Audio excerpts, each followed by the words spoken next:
So in next section अभी हम देखने वाले हैं कि सल्फोनामाइड, मैंने आपको ऑलरेडी बताया कि एक और स्टोरी में आपको यहाँ पर इंटरेस्टिंग बताने वाला हूँ जो इसके साथ हूबहू मैच होती है इसके मैकेनिज्म के साथ कि सल्फोनामाइड किस तरह से काम करते हैं। तो यहाँ पर हमने देखा कि सल्फोनामाइड क्या है, drugs interfere with metabolism, metabolism के साथ वो क्या करेंगे, इंटरफेयर करेंगे। तो मेटाबॉलिज्म में ये जो प्रोसेस यहाँ पर दिख रही है, इतनी प्रोसेस को इलेबरेट करके मैंने यहाँ पर दिखाया है। ओके, तो हमारे बॉडी में एक किसी भी बैक्टीरिया के सेल में हो या फिर ह्यूमन के सेल में हो डाइहाइड्रोप्टेरोएट डाइफॉस्फेट प्रेजेंट होता है। ओके, वो गोनोसिन, आपको पता है एक गोनोसिन बायोमोलिक्यूल है, उससे फिर डाइहाइड्रोप्टेरोएट डाइफॉस्फेट बनता है। ओके, फिर आगे चलकर ये जो डाइहाइड्रोप्टेरोएट डाइफॉस्फेट है ये ब्रेक हो जाता है और उसमें से निकलता है टेरिडीन न्यूक्लियस। ओके, यहाँ पर आपको टेरिडीन का स्ट्रक्चर दिख रहा है, दिस इज टेरिडीन। ओके, तो डाइहाइड्रोप्टेरोएट डाइफॉस्फेट से हमें टेरिडीन मिलेगा। फिर pteridine plus para amino benzoic acid, this is PABA, para amino benzoic acid. देखो ये जो बेंजीन है, बेंजीन को एसिड लग गया है, एसिड ग्रुप, इसलिए इसको हम बेंजोइक एसिड कहेंगे। बेंजोइक एसिड के पैरा पोजीशन के ऊपर अमाइनो ग्रुप लगता है तो इसको हम कहेंगे पैरा अमाइनो बेंजोइक एसिड। तो पैरा अमाइनो बेंजोइक एसिड का हाइड्रोजन और टेरिडीन का हाइड्रोजन दोनों निकल जाएंगे और दोनों निकलने के बाद माइनस हाइड्रोजन हो जाएगा, H2 हो जाएगा और यहाँ पर एक दूसरे के साथ इस तरह से जुड़ जाएंगे। ओके, और इस तरह से एक दूसरे के साथ जुड़ने के बाद हमें टेरिडीन और पाबा का जो मिक्सचर मिलेगा, ये जो नया मॉलिक्यूल मिलेगा, it is called as a dihydropteroic acid. इसको हम कहेंगे डाइहाइड्रोप्टेरोइक एसिड। डाइहाइड्रोप्टेरोइक एसिड को इस तरह से बनने के लिए हमें ज़रूरत किस चीज़ की है, तो पाबा की ज़रूरत है। अगर पैरा अमाइनो बेंजोइक एसिड ही हमारे पास प्रेजेंट नहीं होगा तो टेरिडीन किसके साथ कंबाइन होगा, किसी के साथ नहीं। तो इस तरह से दोनों के मिक्सचर होने के बाद हमें डाइहाइड्रोप्टेरोइक एसिड मिलता है। ओके, तो अभी हम पहले नॉर्मल प्रोसेस के बारे में जान लेंगे। जैसे कि मैंने आपको पहले ही कहा कि दुश्मन के बारे में पहले हमें जानना है, बाद में हम उसको किस तरह से खत्म करना है इसके बारे में हम सोचेंगे। तो डाइहाइड्रोप्टेरोइक एसिड इसका कन्वर्जन होता है डाइहाइड्रोफोलिक एसिड में। ओके, तो डाइहाइड्रोफोलिक एसिड में कन्वर्ट होता है in presence of glutamic acid. यहाँ पर एक ग्लूटामिक एसिड है, वो ग्लूटामिक एसिड इसमें ऐड हो जाता है। ओके, डाइहाइड्रोप्टेरोइक एसिड में।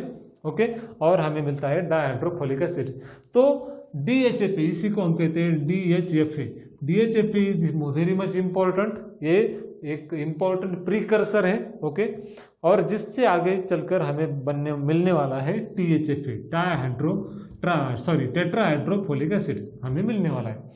तो DHFA हमें दो तरह से मिलता है, या हमें मतलब यहाँ पर मैं बात कर रहा हूँ सेल की, चाहे वो नॉर्मल हमारे बॉडी का सेल हो, चाहे वो बैक्टीरिया का सेल हो। ओके, कोई भी सेल हो, हमें या फिर बैक्टीरिया को ये जो DHFA दो तरीके से मिलता है। एक तो मिलता है इस डाइहाइड्रोप्टेरोइक एसिड से, जो कि आया है टेरिडीन प्लस पाबा से। Okay, para amino benzoic acid हमें डाइट से वगैरह मिलता है या फिर बैक्टीरिया को होस्ट से मिलता है। टेरिडीन कहाँ से आता है, डाइहाइड्रोप्टेरोइट डाइफॉस्फेट से आता है। तो ये सारी एक लिंकेज है, इस लिंकेज को हमें अच्छी तरह से समझना है कि अगर दुश्मन है तो दुश्मन कहाँ से कहाँ जा रहा है, उसको अगर मारना है। ओके, तो वो कहाँ से सुबह कब उठता है, कहाँ से कहाँ जाता है, फिर बाहर मॉर्निंग वॉक के लिए निकलता है। इस तरह से पूरी उसकी एक्टिविटी को हमें यहाँ पर एग्जामिन करना पड़ता है। उसी तरह से ये हमारा दुश्मन किस तरह से काम कर रहा है, उसमें कौन कौन से केमिकल चेंजेस हो रहे हैं, कौन आप पहले बन रहा है, किसके बाद कौन बन रहा है। ओके, इस तरह से इस सारी प्रोसेस को हमें समझना होगा।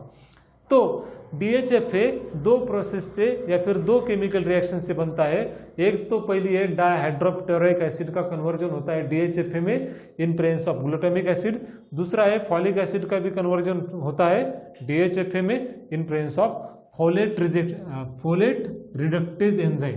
ओके। तो फोलेट रिडक्टेज ये जो एंजाइम है ये भी एंजाइम इंपॉर्टेंट है for the conversion of folic acid. It is vitamin B9 जो कि हमें डाइट से मिलता है, खाने से मिलता है। और हम जो खाना खाते हैं उसमें जो भी फॉलिक एसिड होगा वो बैक्टीरिया खुद के सेल में लेता है और अपने यूज के लिए यूज कर देता है। तो इस तरह से उसी को परजीवी कहते हैं, दूसरे के ऊपर वहां पर जीता है, मतलब हमारे बॉडी को होस्ट की तरह काम करता है। ओके। तो फॉलिक एसिड जो है वो भी कन्वर्ट होता है डायहाइड्रोफोलिक एसिड में। ओके।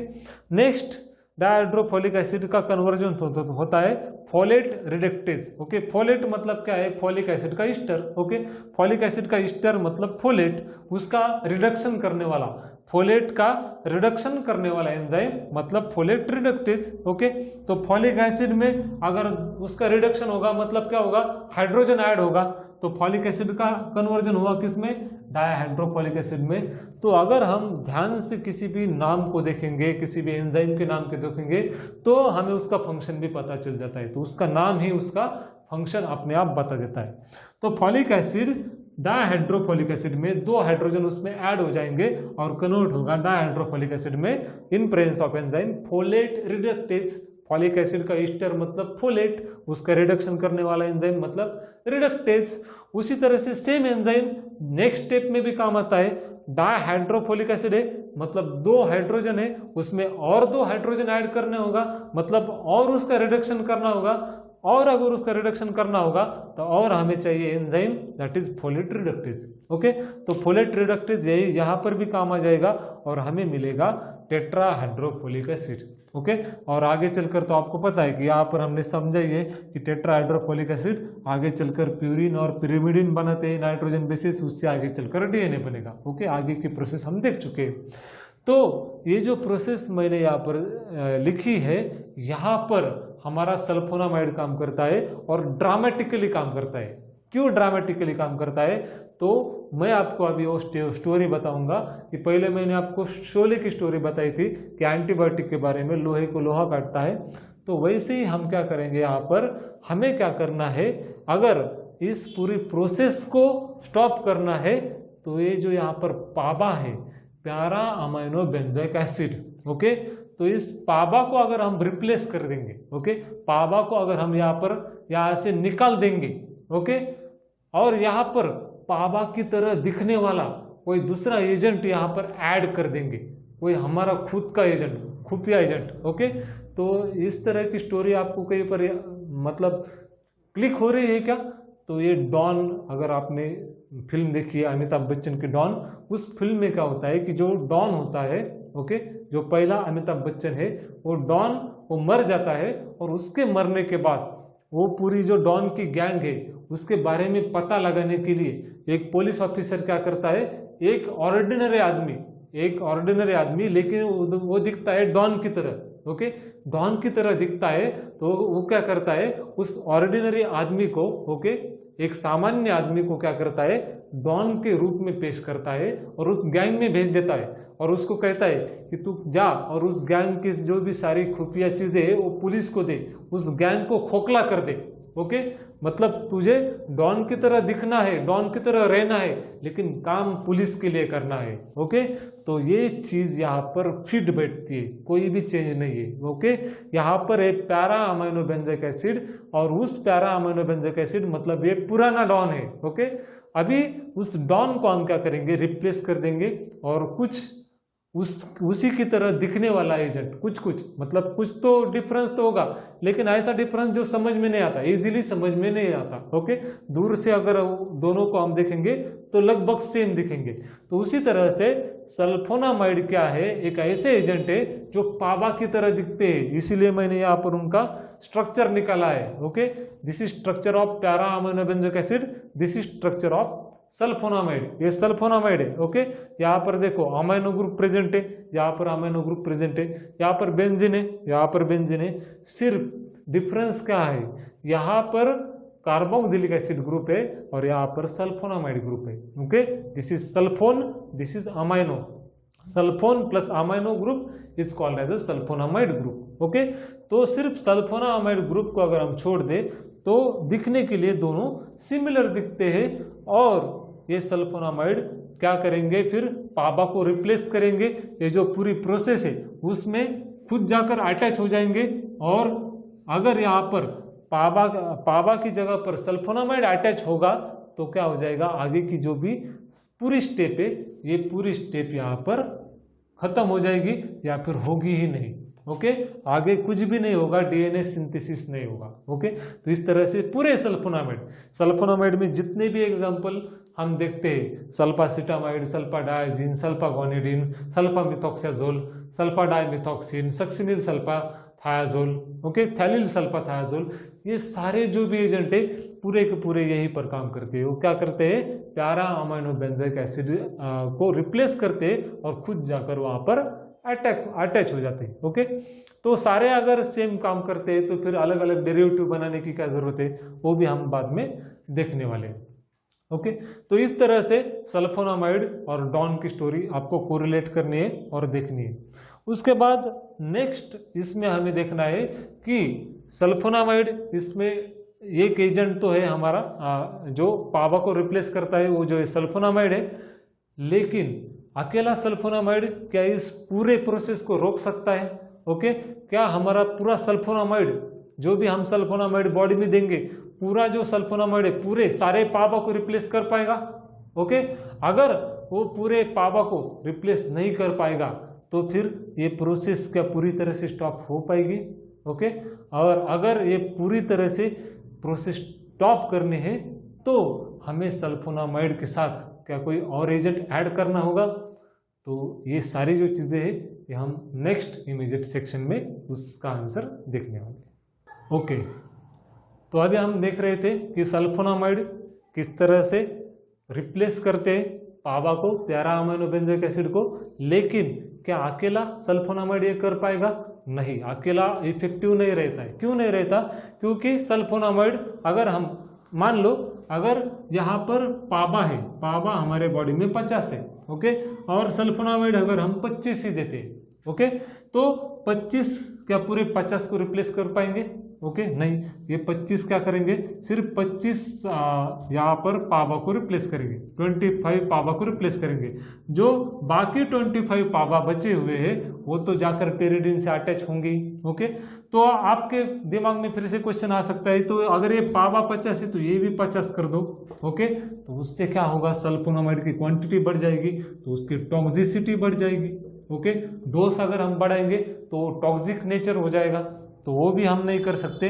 तो कुछ दूसरा ऐसा हम काम कर सकते हैं कि जिससे सांप भी मर जाए और लाठी भी ना टूटे। मतलब क्या है, हमें सल्फोनामाइड की क्वांटिटी भी नहीं बढ़ानी है, लेकिन इस प्रोसेस को तो स्टॉप करना है।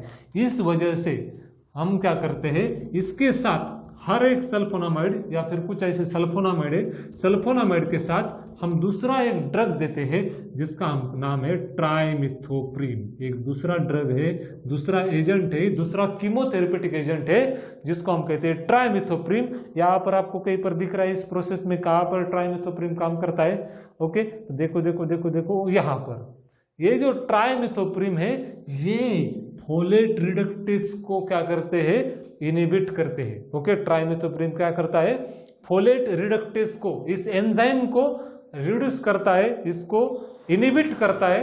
ओके, और उसको अगर हम इनहिबिट करेंगे फोलेट रिडक्टेज को तो DHFA का कन्वर्जन ना ही THFA में होगा और फॉलिक एसिड का भी कन्वर्जन DHFA में नहीं होगा। ओके, तो ये जो प्रोसेस है यहाँ पर भी ब्रेक लग जाएगा, ये जो प्रोसेस हो रही है यहाँ पर भी ब्रेक लग जाएगा। ओके, और कुछ ब्रेक तो इस यहाँ पर इसी प्रोसेस पर सल्फोनामाइड ऑलरेडी लगा चुका है। ओके, तो हम क्या करेंगे, हमारी जो सेना है उस सेना को दो हिस्सों में बांट देंगे। ओके, तो आधी जो सेना है, आधी सेना शुरुआत के प्रोसेस में काम करेगी।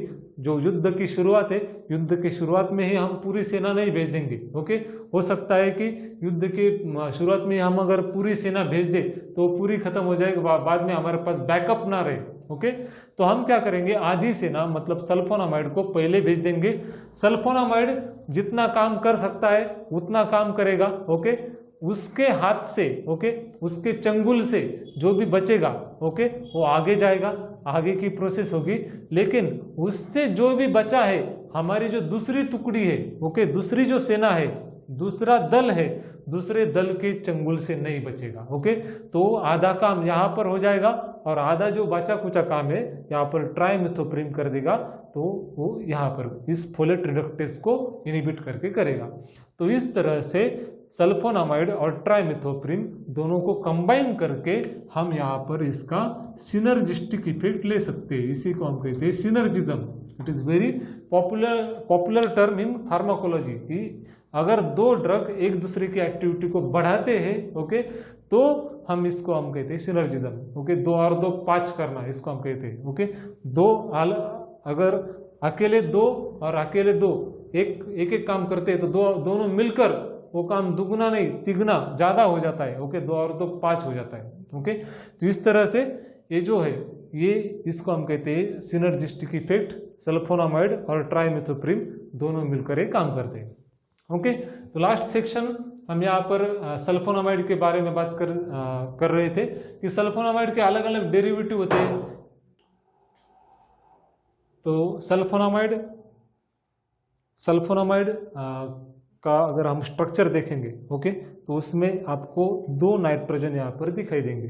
ओके, एक नाइट्रोजन यहाँ पर है SO2 और उसको अटैच है SO2NH2, और दूसरा नाइट्रोजन डायरेक्टली हमारे बेंजीन रिंग को अटैच है। ओके, तो इस बेंजीन रिंग को अगर हम नंबरिंग करेंगे तो इस बेंजीन रिंग का ये जो कार्बन है इसको 1 नंबर आ जाएगा, क्योंकि एक बड़ा ग्रुप सल्फोन ग्रुप इसको अटैच है।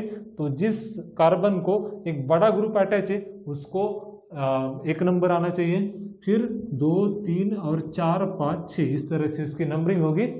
तो अगर हमें इस नाइट्रोजन को कोई नंबर देना है, ओके, तो ये जो नाइट्रोजन है, this nitrogen is connected with carbon C1 carbon से डायरेक्टली तो नहीं लेकिन इनडायरेक्टली ये C1 कार्बन से अटैच है, इसलिए इसको हम कहते हैं N1।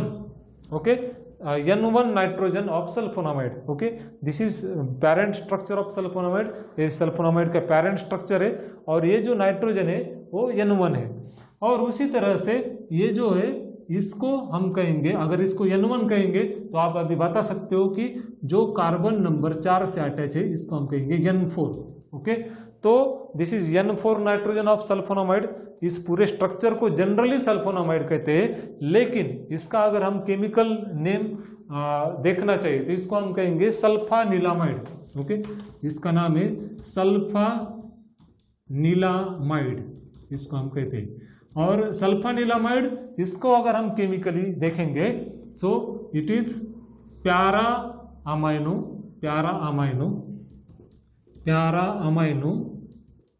Benzene and this is sulphonamide. Okay, so this is para amino benzene sulphonamide. Okay, तो इस तरह से इसका केमिकल नेम क्या है, प्यारा अमाइनो बेंजीन सल्फोनामाइड। तो उसका नाम भी आपको सिमिलर दिखता होगा या फिर सुनाई देता होगा, that is para amino benzoic acid, प्यारा अमाइनो बेंजीन सल्फोनामाइड। तो नाम भी सुनने में सिमिलर है और वो दिखने में भी सिमिलर है। ओके, और उसी वजह से एक दूसरे को रिप्लेस कर सकते हैं। ओके, तो सल्फानिलामाइड इसका केमिकल नेम है sulphanilamide which is accepted by IUPAC। आप या तो पूरा नाम लिख सकते हो इसका प्यारा अमाइनो बेंजीन सल्फोनामाइड, इतना पूरा लिख सकते हो, या फिर शॉर्ट में इसको सल्फानिलामाइड कह सकते हो। ओके, तो अगर हमें क्या करना है, इसके अलग अलग डेरिवेटिव बनाने हैं, अलग अलग एजेंट बनाने हैं, तो हम किस तरह से बनाएंगे, तो हमारे पास 2 ऑप्शन है। एक तो है ये N4 amino group. Okay, N4 मतलब N4 नाइट्रोजन का जो N4 नाइट्रोजन की जो भी हाइड्रोजन है उसको हम रिप्लेस कर सकते हैं, या फिर N1 का जो अमाइनो ग्रुप है, N1 नाइट्रोजन की जो भी हाइड्रोजन है उसको हम रिप्लेस कर सकते हैं। ओके, तो इस तरह से अलग अलग हम क्या कर सकते हैं, हम अलग अलग मॉइटी बना सकते हैं, अलग अलग यहाँ पर डेरिवेटिव बना सकते हैं। तो ये यहाँ पर दिखाया गया है कि एक तो N1 सब्स्टिट्यूटेड सल्फोनामाइड। ओके, उसके एग्जाम्पल है सल्फासिटामाइड, सल्फागोनेडिन। इसमें हमने क्या किया है कि N1 के नाइट्रोजन 1 के जो भी हाइड्रोजन है उसको रिप्लेस किया है और अलग अलग ड्रग यहाँ पर बनाए हैं। तो उसका जो नाम है वो आपको उसका सब्स्टिट्यूएंट भी बताता है। सब्स्टिट्यूएंट मतलब क्या, अगर कोई ग्रुप एक ग्रुप या फिर एक आयन या फिर एक एटम दूसरे एटम को रिप्लेस करता है, एक को निकालकर उसकी जगह पर अगर अटैच हो जाता है, उसको हम कहते हैं substitution. There are 4 basic chemical reaction. First one is addition reaction, second one is elimination reaction, third one is substitution reaction and fourth one is rearrangement reaction। ये 4 केमिकल, कोई भी अगर दुनिया में कोई भी केमिकल रिएक्शन होती है तो इस 4 टाइप से ही होती है। किसी और दिन इसके बारे में हम बात करेंगे, लेकिन आपको ये पता होना चाहिए कि कोई भी अगर रिएक्शन हो रही है तो एक तो इसमें एडिशन होगा, या तो उसमें एलिमिनेशन होगा, या तो रिप्लेसमेंट रिएक्शन होगी, मतलब एक ग्रुप आएगा एक ग्रुप जाएगा, या फिर रीअरेंजमेंट होगी, मतलब ना ही कोई बाहर से ग्रुप आएगा ना ही कोई ग्रुप बाहर जाएगा, लेकिन उसी स्ट्रक्चर का एक ग्रुप दूसरे एटम के ऊपर शिफ्ट हो जाएगा, मतलब इंटरमॉलिक्यूलर शिफ्टिंग उसमें होगी, जैसे कीटो इनॉल टाटामेरिज्म में होता है। ओके, तो इस तरह से N1 सब्स्टिट्यूटेड, इसमें आपको नाम ही बता रहा है कि N1 नाइट्रोजन के ऊपर सब्स्टिट्यूशन हो रहा है, मतलब इस नाइट्रोजन के ऊपर ज्यादातर सब्स्टिट्यूशन होता है। ओके, ये भी यहाँ पर स्टडी की बात है कि ज्यादातर सब्स्टिट्यूशन N1 नाइट्रोजन के ऊपर ही होता है, N4 के ऊपर नहीं होता है। ऐसा क्यों होता है? क्योंकि N1 is attached with sulphonyl group, okay, which is electron attracting, electron withdrawing, खुद की तरफ इलेक्ट्रॉन को विड्रॉ करता है, और खुद की तरफ इलेक्ट्रॉन को विड्रॉ करने की वजह से हाइड्रोजन जो है वो यहाँ पर इजीली रिमूव हो जाता है। ओके, और हाइड्रोजन इजीली रिमूव होने की वजह से यहाँ पर कोई भी ग्रुप इजीली अटैच हम कर सकते हैं। ओके, एक ही हाइड्रोजन हमें यहाँ पर रिप्लेस करना है, 2 हाइड्रोजन दोनों तरफ है, लेकिन हाइड्रोजन हमें एक ही हाइड्रोजन रिप्लेस करना है। ओके, तो अगर सल्फासिटामाइड है तो यहाँ पर एक हाइड्रोजन ग्रुप, इसकी जगह पर अगर हम एसिटिल ग्रुप लगा देते हैं, ओके, तो हमें मिलेगा sulphacetamide. Okay, then guanidine, sulpha guanidine है, not guanide, it is sulpha guanidine. Okay, तो ग्वानिडीन न्यूक्लियस यहाँ पर अगर हम N1 की जगह पर लगाएंगे तो हमें मिल जाएगा सल्फा ग्वानिडीन। तो इस तरह से अलग अलग यहाँ पर सल्फा मिथॉक्साजोल है। ओके, सल्फा मिथॉक्साजोल में मिथॉक्साजोल रिंग अगर हम लगाएंगे, ऑक्साजोल को अगर मिथिल अटैच है तो दैट इज मिथॉक्साजोल, तो हमें सल्फा मिथॉक्साजोल यहाँ पर मिल जाएगा। तो N1 सब्स्टिट्यूटेड के बहुत सारे एग्जाम्पल आपको मिल जाएंगे। मैंने आपको कहा कि N1 मिलना बहुत आसान है, N4 जनरली नहीं मिलता है। ओके, अगर हमें N4 चाहिए तो पहले N1 का हाइड्रोजन रिप्लेस करना होगा, फिर जाकर नया ग्रुप N4 के हाइड्रोजन को रिप्लेस करेगा, क्योंकि एसिडिक कौन सा है?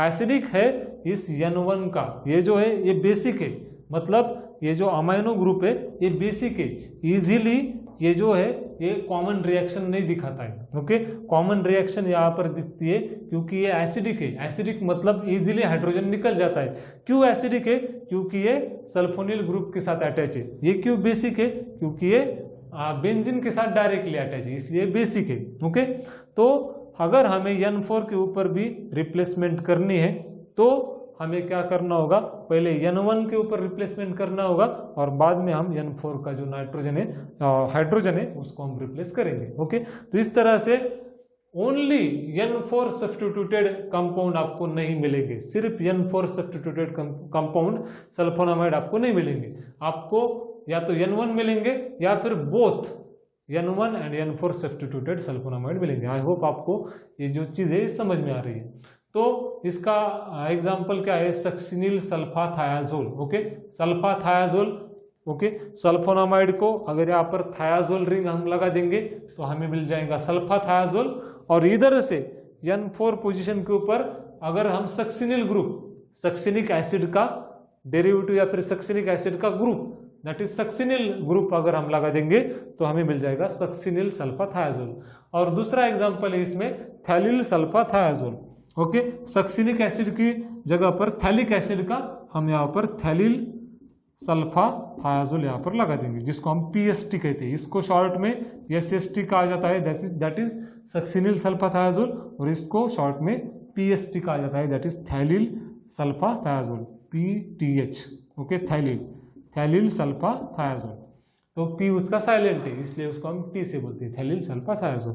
तो इस तरह से इसका क्लासिफिकेशन होता है। इसके अलावा भी बहुत सारे तरीके इसको क्लासिफाई करने के, उसके मैकेनिज्म नहीं, उसके यूजेस के अनुसार, मतलब कुछ ऐसे सल्फोनामाइड है जो यूरिनरी ट्रैक इन्फेक्शन में काम आते हैं, तो सल्फामेथॉक्साजोल है, ओके, सल्फागुआनिडीन है जो जीआई ट्रैक के इन्फेक्शन में हम यूज करते हैं, जो सल्फासिटामाइड है वो आई इन्फेक्शन में, आंखों के इन्फेक्शन में हम यूज करते हैं। देन सिल्वर सल्फाथायाजिन, ओके, सिल्वर अगर कहीं पर आता है तो silver is related with the skin infection, skin infection को ट्रीट करने के लिए सिल्वर बहुत इफेक्टिव होता है, तो सिल्वर सल्फाथायाजिन हम स्किन इन्फेक्शन में यूज करेंगे। तो इस तरह से अलग अलग मेथड से भी हम इसको क्लासीफाई कर सकते हैं।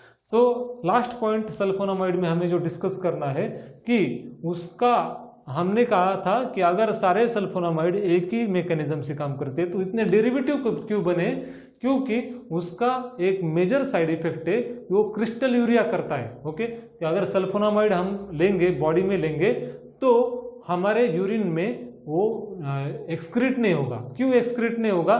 क्योंकि it is not water soluble, easily water में सोल्यूबल नहीं होता है।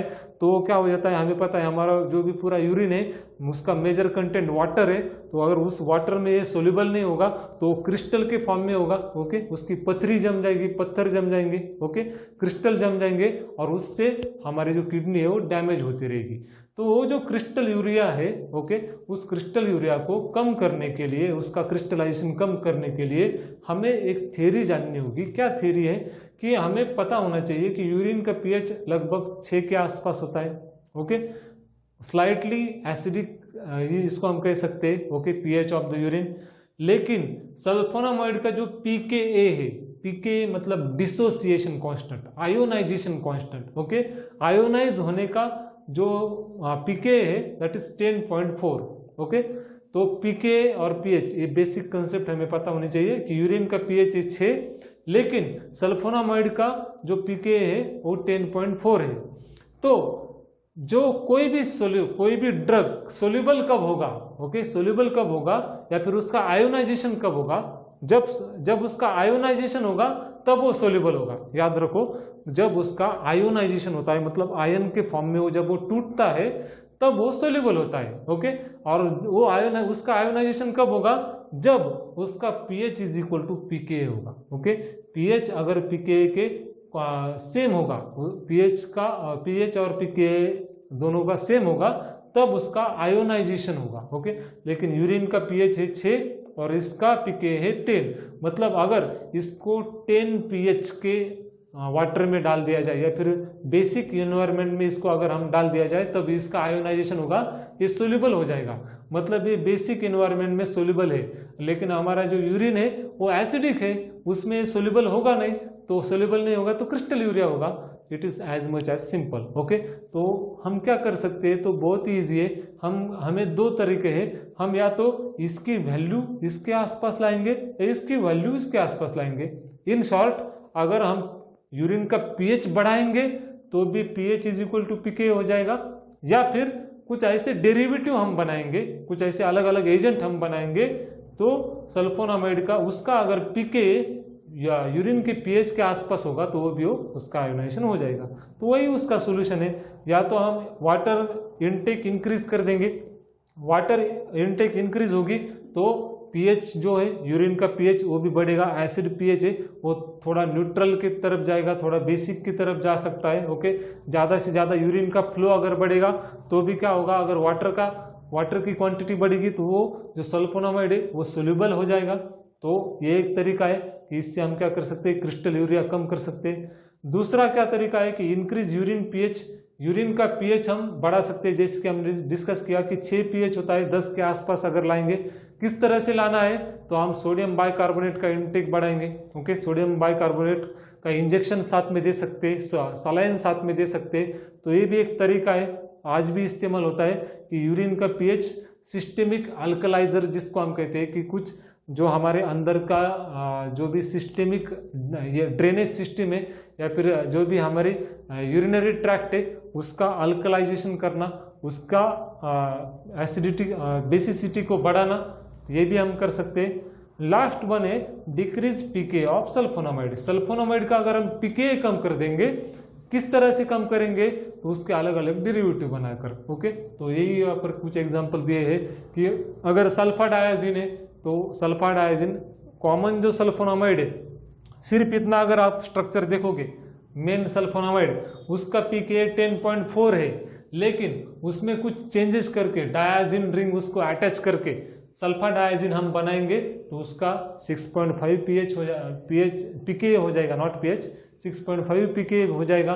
अगर हम सल्फा मेराजीन बनाएंगे तो 7.1 होगा, सल्फा मिथाजीन बनाएंगे तो 7.4 होगा। तो इस तरह से उसका पीके हम बढ़ा सकते हैं अलग अलग डेरिवेटिव बनाकर। Okay, so this derivatization is important. Derivative मतलब एक से दूसरा रूप बनाना। ओके, इस तरह से हम अलग अलग डेरिवेटिव बनाकर उसकी इफेक्टिविटी को बढ़ा सकते हैं, एज वेल एज उसका एक जो बड़ा साइड इफेक्ट है दैट इज क्रिस्टल यूरिया, उसको भी हम कम कर सकते हैं। Okay, so this was about sulphonamides and cotrimoxazole, sorry trimethoprim, sulphonamide and trimethoprim, जिसको हम सिनर्जिस्टिक इफेक्ट करते हैं। ओके, तो इसी इन दोनों के कॉम्बिनेशन को ही कोट्रिमोक्साजोल भी कहा जाता है। Okay, it is also called as cotrimoxazole. Okay, तो सल्फा मिथोक्साजोल और ट्राइमिथोप्रिम अगर उसको हम कंबाइन करेंगे, सल्फा मिथोक्साजोल, सल्फोनामाइड का एक famous agent that is sulphamethoxazole और ट्राइमिथोप्रिम, इन दोनों को अगर हम कंबाइन करेंगे तो हमें कोट्रिमोक्साजोल मिल जाएगा, that gives synergistic effect. Okay, इसका रेशियो भी आपको याद रखना होगा 5:1। ओके, 5 पार्ट अगर सल्फा मिथोक्साजोल होगा, यहाँ पर मैं SM लिखता हूँ, सल्फा मिथोक्साजोल, 5 पार्ट अगर सल्फा मिथोक्साजोल होगा, ओके, तो 1 पार्ट यहाँ पर ट्राइमिथोप्रिम होगा। ओके, को मतलब एक साथ, को मतलब एक साथ, कौन कौन एक साथ, ट्राइमिथोप्रिम का ट्रिम यहाँ पर लिखा है। ओके, ट्राइमिथोप्रिम का हमने क्या लिया है, यहाँ पर ट्रिम लिया है, और सल्फा मिथोक्साजोल का ऑक्साजोल लिया है। तो इस तरह से दोनों का कोलैबोरेशन हुआ, जैसे वोडाफोन और आइडिया, दो कंपनी एक साथ आ गई और दोनों वी बन गए, V for Vodafone, I for idea.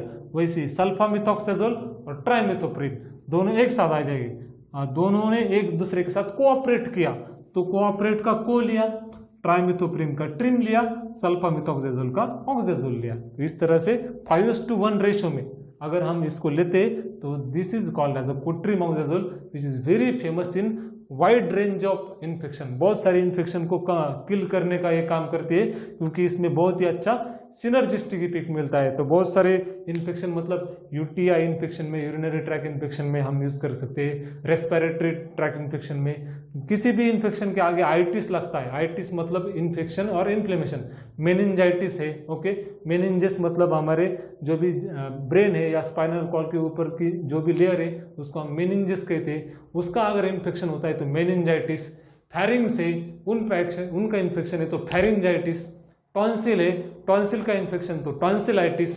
Okay, तो इस तरह से अलग अलग जितने भी आइटिस है, जितने भी इन्फेक्शन है, उसके इन्फेक्शन में एक कोट्रिमोक्साजोल, जिसका कि फेमस ब्रांड नेम है Septran. Okay, Septran is very famous brand name for cotrimoxazole. Okay, जो अलग अलग सेप्सिस को, अलग अलग इन्फेक्शन को किल करने का काम करती है, उसको हम कहते हैं सेप्ट्रान टैबलेट। ओके, तो ये कोट्रिमोक्साजोल, तो ये क्या है, synergist, it is the miracle of synergistic effect, ये जादू है सिनर्जिस्टिक इफेक्ट का। तो यहाँ पर हमने देखा सल्फोना कीमोथेरेपी ऑफ एंटीबायोटिक हमने देखा, बहुत ही डिटेल में हमने देखा है कि किस तरह से अलग अलग जो कीमोथेरेपेटिक एजेंट है किस तरह से काम कर सकते हैं। तो आगे का जो भी टॉपिक होगा ये इसी के ऊपर बेस होगा। ओके, अलग अलग जो भी हम डेरिवेटिव देखने वाले, जो भी एंटीबायोटिक यहाँ पर देखने वाले, वो इसी के ऊपर बेस होंगे। तो ये जो बेसिक चीज़ें हैं ये हमें याद रखनी है, तो ये आगे चलकर जो भी टॉपिक है हमें समझ में आ जाएगा। So this was about sulphonamides, cotrimoxazole and basic chemotherapy of antibiotics. Okay, तो नेक्स्ट सेक्शन में हम दूसरे एंटीबायोटिक के बारे में देखेंगे, लाइक टेट्रासाइक्लिन, पेनिसिलिन एटसेट्रा। तो नेक्स्ट स्लाइड में हम आगे का पार्ट कंटिन्यू करेंगे।